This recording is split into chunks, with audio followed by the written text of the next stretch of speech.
안녕하세요. 승리한 가족 여러분, 그리고 강성성경 연구원 여러분. 오늘은 요한복음 10장 40절에서 42절, 그리고 마태복음 11장 10절로 15절을 통해서 여인이 낳은 자 가운데서 가장 잘 살다 간 세례 요한이라는 제목으로 함께 말씀을 나누도록 하겠습니다. 오늘 본문 말씀은 지금까지 우리가 이렇게 살펴보면 잘 이해가 됩니다. 지금까지 예수님은 예수 그리스도가 누구신지 밝히 드러내셔서 말씀하셨습니다. 하나님의 말씀과 하나님의 역사를 통해서 우리는 예수님을 바로 믿을 수 있습니다. 그러한 예수님을 이제 우리는 어떻게 전할 수 있냐는 것입니다. 어떻게 전하는 것이 바로 가장 바르게 전하는 것이냐입니다. 그 모범이 누구냐면 바로 세례 요한이라는 것입니다. 40절 말씀을 봅시다. 다시 요단강 저편 요한이 처음으로 세례 베풀던 곳에 가서 거기 거하시니 라고 얘기하면서 예수님께서 이제 예루살렘에서 내려오셔서 요단강 건너편으로 가서 세례 요한이 세례 베푸던 곳에 가셔서 다시 말씀을 전하고 있습니다. 근데 이 말씀을 들었던 사람들의 반응이 너무나 놀라운 것입니다. 41절을 보면 많은 사람이 왔다가 말하되 요한은 아무 표적도 행하지 아니하였으나 라고 얘기합니다. 즉 예수님과 요한의 분명히 큰 차이점은 무엇이냐면 예수님은 많은 표적을 행하시고 이적을 행하셨지만 요한은 어떠한 표적도 행하지 아니하였다는 것입니다. 사실 할 수 없었던 것이죠. 근데 어떤 일이 있었냐면 요한이 이 사람을 가리켜 말한 것이 다 참이라 라고 얘기합니다. 그러나 요한이 전한 그 내용, 그 사실, 예수님에 대해서 얘기했던 거, 보라 하나님의 어린 양이로다, 빛이 세상에 왔으나 참빛이 그들에게 없으므로 그들이 빛보다 더 어둠을 사랑한다, 이렇게 얘기하면서 예수 그리스도와 예수 그리스도의 사역에 대해서 얘기했던 그 모든 것이 참임을 확인하는 거예요. 이것은 무엇이냐면 하나님께서 메시아가 어떤 분이심을 미리 가르쳐준 그 말씀을 세례 요한은 있는 그대로 전했고 그 내용은 예수 그리스도를 통해서 다 증명되었다는 거예요. 그래서 예수 그리스도의 증언이 세례 요한의 예수 그리스도에 대한 증언이 세례 요한의 가르침이 다 참이다라는 것입니다. 그러므로 거기서 많은 사람들이 예수님을 믿게 되었다는 것입니다. 여러분, 우리가 여기서 기억해야 될 것 딱 이거 한 가지입니다. 우리는 예수님을 어떻게 전해야 되는가? 우리 예수님을 어떻게 전해야 되는가라고 얘기했을 때 정말 많은 사람들이 내가 경험한 예수, 내가 만난 예수, 내가 가르치고 싶은 예수 이렇게 얘기하는 경우가 되게 많아요. 그래서 CEO 예수 그리스도, 뭐 여성 인권 운동자 예수 그리스도 이렇게 얘기하는 경우가 많습니다. 근데 그것은 사실 굉장히 주의해야 돼요. 굉장히 주의해야 됩니다. 이것은 내 생각과 내 경험과 내 해석이 굉장히 많이 들어간 거일 수 있어요. 이건 더 한 걸음 더 나아가서 무엇할 수 있는 위험이 있냐면 내가 만든 예수가 될 수 있어요. 근데 내가 만든 예수는 필연적으로 누구에게 영광을 돌리냐면 나에게 영광을 돌립니다. 예수님과 하나님과 성령의 역사, 삼위일체 하나님께 영광을 돌리는 것이 아니라 나에게 영광을 돌려요. 이 부분에 대해서 우리가 6장에서 미리 살펴봤던 것처럼 사람들은 무엇을 더 좋아해요? 서로에게 영광 돌리는 걸 더 좋아해요. 서로에게 영광 돌리는 걸 더 좋아해요. 그러나 그것은 예수님을 바로 전하는 것이 아닙니다. 참된 믿음을 우리에게 주지 못해요. 참된 믿음을 주는 것이 아니라 욕망을 주는 거예요. 우리가 신천지에 대해서 얘기할 때 어떻게 얘기합니까? 그들이 보는 것이 무엇입니까? 그들이 찾는 것이 무엇입니까? 구원과 믿음입니까? 아니면 그들이 얘기하는 14만 4천 명에 들어가고 싶은 욕심입니까? 14만 4천 명에 들어가는 건 은혜이고 하나님께서 주시는 하나님의 능력이지 우리의 의로 되는 거 아니에요. 우리의 경건으로 되는 거 아니에요. 우리의 권능으로 되는 거 아니에요. 우리의 자격으로 되는 거 아니에요. 근데 그들은 그 안에 들어갈 수 있다고 생각하고 우리만 그 안에 있다라고 얘기하면서 무엇을 구하는 거예요? 무엇을 자랑하는 거예요? 자기들의 영광을 자랑하는 거예요. 예수 그리스도의 영광은 없어요. 그렇기 때문에 그곳에는 정말 지난 시간 나눴던 것처럼 신성모독과 선한 일이 충돌될 수 없는데 이것이 한 줄에 있는 것처럼 하나님을 믿는 것과 거짓말하는 것이 한 자리에 있잖아요. 그들은 하나님을 믿는다 그래요. 예수님을 믿는다 그래요. 근데 그들이 얘기하는 하나님과 예수님은 정말 만몬 신과 동일한 거죠. 그들이 만든 신인 거죠. 그런데 세례 요한은 어땠습니까? 있는 그대로 하나님이 우리에게 말씀하여 주신 그대로 전하라 하신 그대로 성경 말씀을 전한 것입니다. 이것을 우리가 기억해야 됩니다.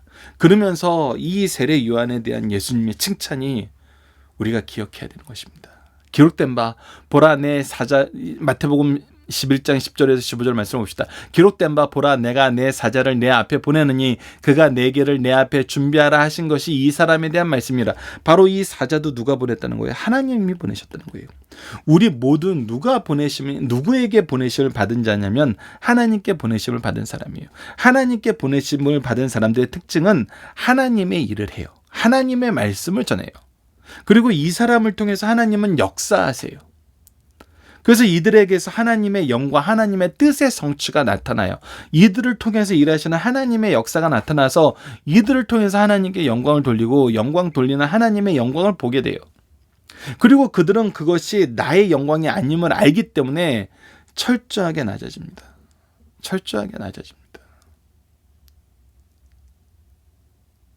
누군가 나를 높이면은 베드로가 사도행전 3장에서 얘기한 것처럼 이것을 우리의 경건과 권능으로 생각하며 이상히 여기지 말라.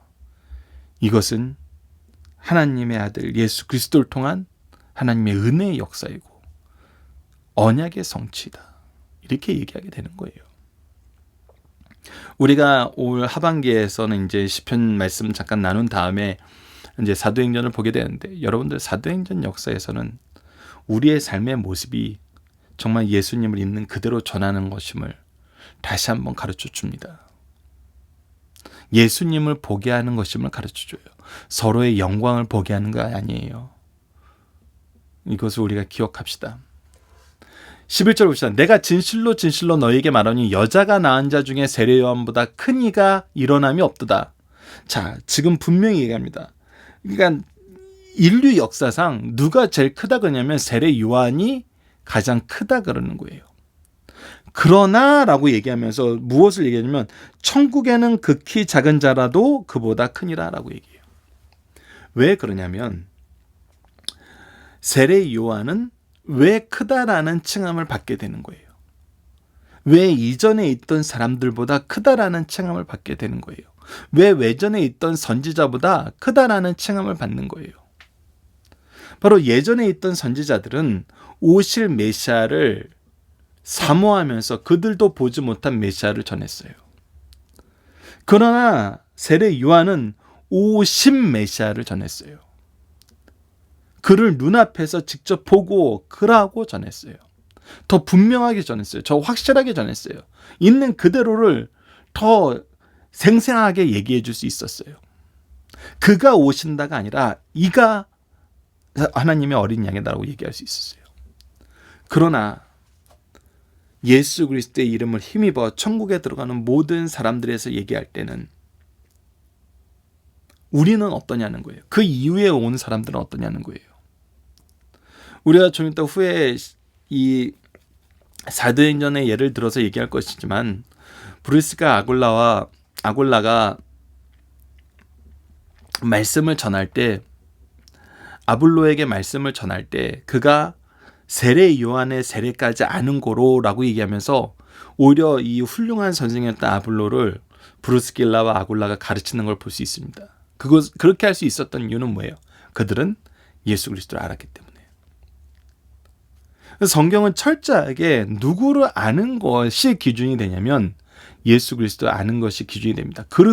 그래서 전하는 사람들 중에 가장 능력 있는 사람, 믿음의 복음의 증거를 위해 가장 능력 있는 사람은 누구냐면 예수 그리스도를 분명하게 전할 수 있는 사람이었어요.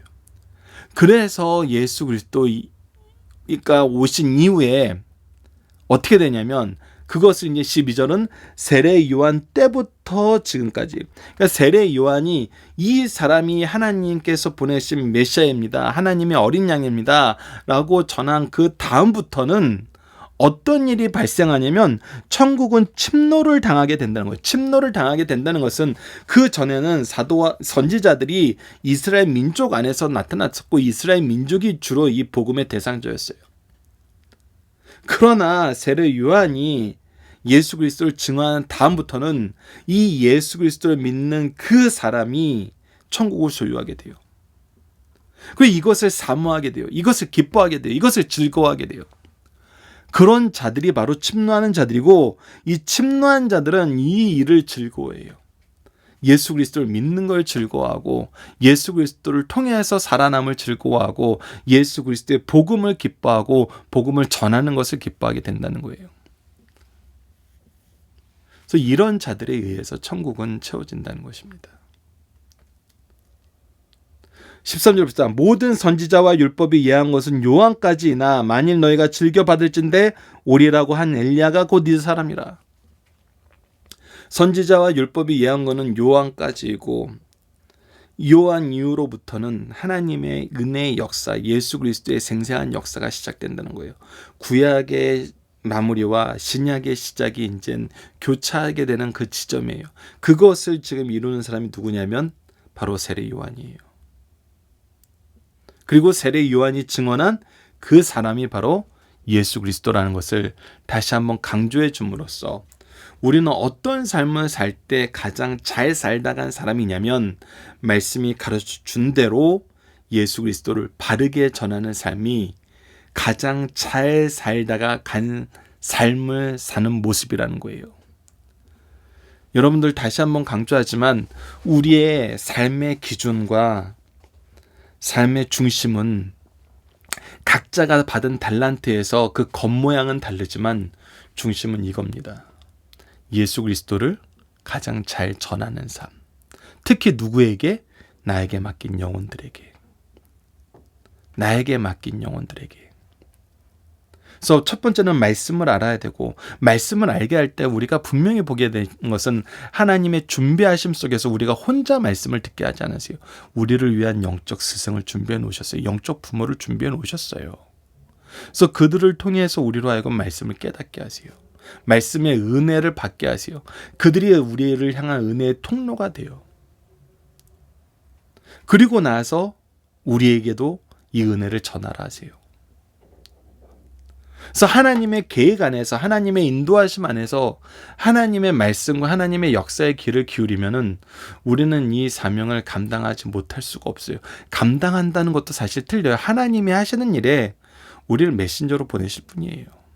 하나님이 하시는 일에 우리가 쓰임받는 거예요. 하나님께 쓰임받지 않음이 있을 수가 없어요. 그리고 이것이 기뻐요.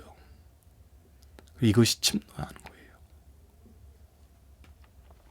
자, 본문 묵상회를 보도록 하겠습니다. 자, 첫 번째, 예수님은 어디로 가셨고 거기서 어떠한 사람들을 만나게 됐나요? 요단강 건너편으로 갔고 거기서 요한의 증거를 들었던 사람들을 만났어요. 이게 하나님의 준비하심이에요. 그리고 거기서 요한의 증거를 통해서 예수 그리스도를 믿는 사람들이 생겼어요. 이것이 복음의 역사입니다. 두 번째, 세례 요한은 어떤 사람인가요? 바로 하나님께서 준비한 예수 그리스도의 길을 예비하라고 보내신 엘리야와 같은 사람이에요. 세 번째, 세례 요한이 여인이 낳은 자 가운데 가장 큰 이유는 무엇입니까? 그 전에 있던 사람들은 예수 그리스도를 바라보면서 전했지만 이 사람은 예수 그리스도를 직접 증언했다는 거예요.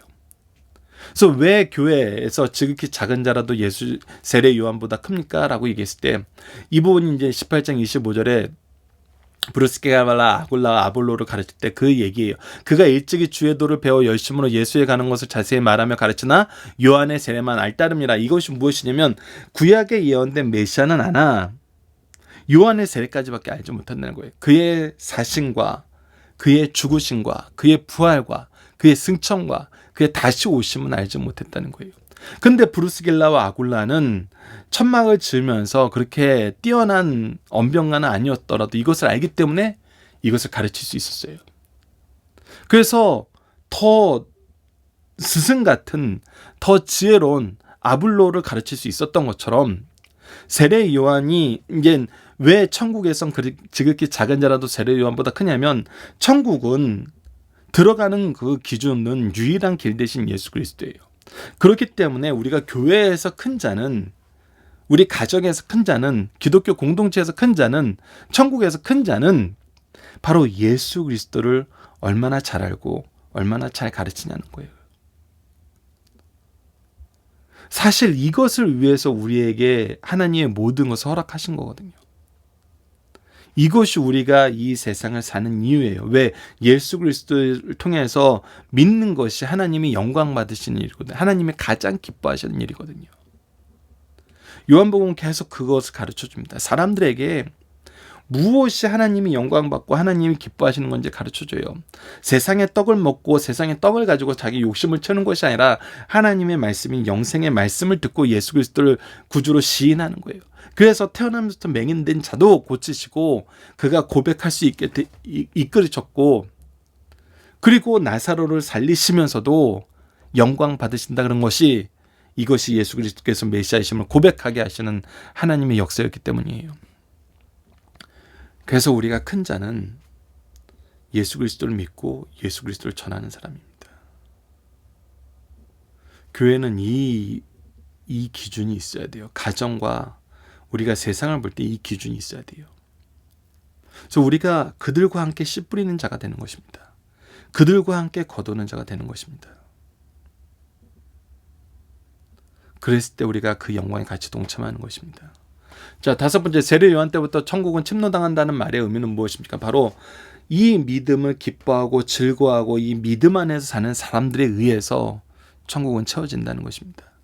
이제 혈육으로 유대인, 자격으로 바리새인 이런 것이 아니라 예수 그리스도가 오직 기준이 된다는 것입니다.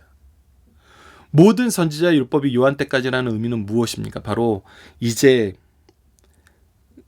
우리가 하나님께서 계획하시고 보내심을 받아서 예수 그리스도를 알게 하신 그 선지자들의 시대는 요한까지나, 이제 우리는 본 예수를, 그리고 증명된 예수를, 그리고 구속의 완성인을 이루신 예수를 우리가 성령의 역사를 통해서 전하게 된다는 것입니다. 그 전에는 우리가 희미하게 보던 것을 이제 우리가 온전하게 보게 된다는 의미입니다. 자, 본문의 중심 사상입니다. 우리는 지금까지 예수님께서 왜 자신이 메시아이신가를 세례 요한의 증거와 주님 자신의 인격, 교훈, 표적을 통해서 충분히 증거했음을 확인하였습니다. 요한복음 6장 25절에서 10장 39절까지의 말씀을 공관복음, 마태, 마가, 누가에 없는 내용으로 이 말씀을 통해 주님께서 얼마나 철저하고 풍부하게 자신을 증거하는가를 알 수 있었어요. 이 증거를 듣고 백성들 중에는 믿는 자가 있었던 반면 도리어 선생된 바리새인과 서기관들을 중심으로 하는 지도자들의 태도는 냉담하였고 더 나아가 예수를 죽이려 하였습니다. 이때 주님께서는 잠깐 요단강 저편 요한이 세례를 베풀던 땅에 가서 말씀을 전하였고 이에 많은 사람들이 믿고 돌아왔어요. 많은 사람들이 믿고 돌아왔던 원인은 무엇입니까? 그 원인은 성령께서 예수님께서 잘 전했지만 세례 요한의 증거가 참되기 때문이라고 평가하셨어요. 즉 세례 요한이 바르게 전했다는 것입니다. 자, 본문의 중심상입니다. 첫 번째, 뜻밖의 환영을 받으신 예수님입니다. 예수님은 불신 유대인들을 떠나 요단강 저편으로 가셨어요. 이때 뜻밖의 환영을 받으셨습니다. 많은 사람들이 자신의 삶 속에서 기대했던 곳에서 희망이 무너질 때가 있어요. 그러나 하나님은 우리와 함께 계실 뿐 아니라 기대하지 않은 다른 곳에서 역사를 채워주실 때가 있습니다. 말씀은 어떤 경우에도 실망하지 말고 성실하게 일할 것을 가르쳐주세요. 항상 말씀이 바르게 선포되면은 하나님께서 열매를 주세요. 그렇기 때문에 우리가 집중해야 되는 것은 지치지 말고 실망하지 말고 우리의 기준으로 하는 것이 아니라 하나님의 말씀을 있는 그대로 전하는 것입니다. 두 번째, 자기 사명을 가장 잘 감당한 사람은 요한이라는 것입니다. 인류 역사 이래 하나님 앞에서 자기 사명을 가장 바르고 능력 있게 감당한 사람은 요한입니다. 그는 주의 길을 예비하러 온 자로 예수님을 가장 바르게 소개했어요. 요한이 예수께서 자기에게 나오심을 보고 이르되 보라 세상 죄를 지고 가는 하나님의 어린 양이다라고 얘기하면서 하나님께서 이 세상에 대속의 제물로 보내신 구주이심을 분명히 얘기했습니다. 요한이 죽은 후에 그가 세례 준 지역 주님께서 오시자 요한의 증언 때문에 많은 사람이 믿었어요. 얼마나 귀한 하나님의 사람인가를 보여줄 수 있고 우리가 이 세상을 살 때 어떤 기준으로 살아야 됨을 가르쳐주고 있어요. 세 번째, 표적을 구하기보다는 공의롭고 성실하게 삶을 살아가자는 거예요. 예수 믿고 주의 종이 되면 큰 표적을 행해야 되는 것으로 여기는 경우가 있습니다. 그러나 요한은 표적을 구하지 않고 참되고 용기 있고 자제하며 지혜롭게 살았어요. 그것이 요한의 능력이었습니다. 표적은 없었지만 그의 사역의 결과는 참으로 값진 것이었어요. 그래서 베드로전서 3장 4절에는 오직 마음에 숨은 사람은 온유하고 안전한 심령을 썩지 아니할 것으로 하라. 이는 하나님 앞에서 값진 것이라. 우리가 어떤 막 거대한 것을 보여주는 것이 아니라 정말 온유함으로 우리에게 주어진 말씀 안에서 말씀을 바르게 전하고 말씀의 역사를 주목할 수 있는 그런 삶을 살아야 됩니다. 많은 사람들이 그로 말미암아 예수를 믿었어요. 성도의 삶은 기적을 원하기보다는 공의롭고 성실히 살기를 원해야 됩니다. 그래서 공의롭고 성실한 것은 무엇이냐? 하나님의 역사 안에서 우리가 사는 거예요. 하나님의 뜻을 이루는 삶을 사는 거예요. 하나님의 뜻은 뭐예요? 철저하게 딱 한 가지입니다. 예수 그리스도를 믿게 하는 거. 복음의 사명입니다. 복음의 사명이에요. 이것을 우리가 가정에서 정말 열심히 이루어야 됩니다. 우리 자녀들에게 이 복음의 사명을 우리가 감당해야 돼요. 어떻게 나의 자녀를 다른 사람이 키우는 것을 우리가 참 다행이다 이렇게 얘기할 수 있겠어요. 우리에게 자녀를 주신 이유는 이 자녀에게 그리스도의 복음을 사명을 전하라는 사명을 주신 것입니다. 그러기 위해서 우리는 더욱 말씀을 가까이 해야 됩니다. 자, 세례 요한의 사명은 무엇이었습니까? 바로 예수 그리스도를 전하는 것이에요. 요한이 다른 선지자보다 우월한 것은 무엇이었습니까? 바로 그들은 보지 못한 메시아를 전했지만 요한은 보고 이 사람이다라고 전했어요. 이 차이가 얼마나 큰지 알았다면 이제 우리는 세례 요한은 보지 못했던 예수님까지 알고 있잖아요. 우리는 바로 전해야 됩니다. 자, 율법과 선지자를 넘어 사도들보다 우리가 더 큰 은혜 속에 있는 이유는 무엇입니까? 자, 우리가 사도행전을 이제 앞으로 살펴볼 것인데 참 놀라운 거는 사도들이 복음을 전할 때 그들이 부족했던 부분, 그들이 알지 못하던 부분까지도 사도행전은 많이 기록이 되어 있어요. 베드로가 고넬로의 집에 가서 복음을 전하기 전에는 그는 그것이 정말 이방인에게까지 전하라는 것인지를 깨닫지 못했어요. 이방에 사는 유대인들에게까지는 이해됐어도. 사도 바울은 자기를 가둔 총독이나 왕한테까지 복음을 전해야 된다고 생각하지 못했을지도 몰라요. 그런데 그 기회를 어떻게 했어요? 복음을 전하는 기회로 삼았어요. 우리도 마찬가지. 우리는 이 사람들에게만 복음을 전해야 돼 이렇게 생각할 수 있어요. 그런데 하나님께서는 우리를 이끄셔서 예수 그리스도를 전하라 할 때가 있어요. 근데 분명한 것은 첫 번째 율법과 선지자를 넘어 사도들보다 우리가 더 큰 은혜 속에 있는 이유는 무엇이냐면 그들이 전하지 못한 예수 그리스도에 대해서 우리는 전할 수 있어요. 모든 사도가 예수 그리스도의 오심에 대해서 요한계시록처럼 요한 사도가 전했던 요한계시록처럼 생생하게 전하지 못했어요. 우리가 요한계시록을 보면서도 우리가 이 요한계시록에 대한 이해가 시대가 지나면 지날수록 더 풍부해지는 걸 경험한다고 그랬잖아요. 사도 요한은 요한계시록을 기록할 때 이 시대를 알지 못하는 거로 그 시대에 대한 언어로 표현하고 이렇게 예시를 드는 것이 많아요. 구약의 내용들을 많이 인용한 것이 많아요. 근데 우리는 시대를 살면서 계속해서 이 말씀을 성령 안에서 더 새롭게 해석하게 되잖아요. 지금 우리가 겪게 되는 이 엄중한 상황, 코로나 바이러스 때문에 생기는 이 엄중한 상황도 우리가 이 요한계시록의 말씀을 통해서 보면은 말세 때가 가까우고 있고 이때 우리가 무엇을 더 중점적으로 해야 됨을 하나님 앞에서 정말 선한 청지기의 삶을 복음의 사명을 더 열심히 해야 될 시기가 가까움을 가르쳐주는 보게 되고 하나님의 역사를 신뢰하고 의지해야 됨을 가르쳐주는 보게 되잖아요. 우리가 사도 요한보다 더 생생하게 그 말씀의 경험을 하게 되잖아요. 그렇기 때문에 우리는 더 큰 은혜 속에 있는 거예요. 예수 그리스도의 구원의 역사를 더 생생하게 전할 수 있어요.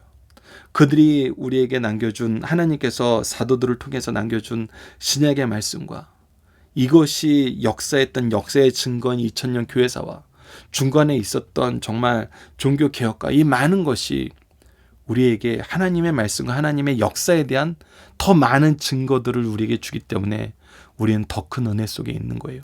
동시에 주의해야 될 것은 무엇이냐면 우리가 더 정확하게 전해야 된다는 거예요. 더 바르게 전해야 된다는 거예요. 헛된 것을 따라해서는 안 되는 거예요. 말세 때가 다가올수록 우리는 더욱더 진지하게 이 부분에 대해서 기억해야 됩니다. 그래서 동시에 우리가 주의할 것은 무엇이냐면 우리가 바르게 해야 된다는 거예요. 은혜가 많으면 많을수록 우리에게 핑계의 여지는 더 없어요. 더 분명하게 보여줬는데 어떻게 우리가 핑계할 수 있겠어요? 그래서 예수님께서 분명히 얘기하십니다. 마태복음 10장 15절에 내가 진실로 진실로 너희에게 이르노니 심판날에 소돔과 고모라 땅이 그 성보다 견지기 쉬우리라 하신 말씀은 무엇입니까? 소돔과 고모라에 예수님 같은 분이 오셨더라면 그들은 예수님을 믿었을 거라는 거예요. 그런데 성경에서 미리 다 가르쳐주고 세례 요한을 통해서도 증명하고 예수 그리스도의 삶을 통해서 증명하는데도 믿지 못하는 것은 심판날에 소돔과 고모라보다 더 큰 정죄함이 있을 거란 것입니다. 내가 몰라서 못했어야 할 수 없는데 더 강하게 거절하고 더 강하게 미워한 것이 분명한데 어떻게 그 심판을 견디겠습니까? 그래서 우리도 더 잘 살아야 돼요. 더 잘 말씀을 통해서 우리의 삶을 보고 우리의 삶의 목표를 정하고 방법을 정해야 된다는 것입니다. 자, 이번 주 공동 기도 제목은 다음과 같습니다. 부활이요 생명 되신 예수 그리스도를 바로 고백하는 삶을 살게 해 주셨습니다. 그리고 오늘 본문 말씀을 통해서는 우리에게는 완성된 복음을 허락하여 주시고 언제나 말씀을 접하는 은혜의 시대에 살게 하심을 감사합니다. 이 안에서 주님을 바로 알고 바로 믿고 바로 전하는 삶을 살아 하나님의 영광을 더욱 분명하게 드러내는 삶을 살게 하여 주셔서 이 놀라운 은혜를 경히 여기고 어리석은 유혹에 빠져 악으로 행하지 않도록 인도하여 주시라고 기도하는 우리 승리한산 가족 여러분들, 강성성경연구원 여러분들 되길 기도합니다. 감사합니다.